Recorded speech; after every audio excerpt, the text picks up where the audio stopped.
Su kokiais iššūkiais teko susidurti, kuriant šitą interjerą? Iššūkių buvo, neslėpsiu. Tai vienas pagrindinių, tai turbūt tai, kad tamburo zonoje turėjom 4 duris, pasirinkome tas duris paslėpti ir siekiant išlaikyti vientisumą, dengti LR19 Sable plokštę tą pačią. Toliau, kalbant apie televizoriaus zoną ir sieną, kurioje taipogi yra paslėptos miegamojo duris, buvo nuspręsta tas duris dengti molio tinku, jo raštą derinant prie stalviršio.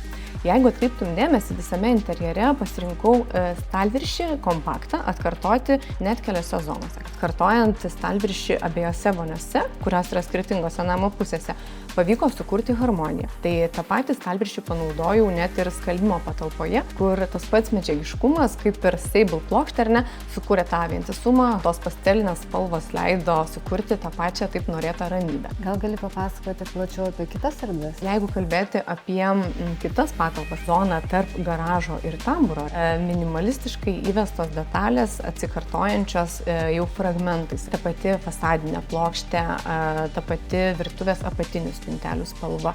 Tai taip, einant per visą interjerą, išlaikėm tiek koloristiką, tiek medžiagiškumą, tiek tą patį vientisumą, harmoniją jausmo prasme.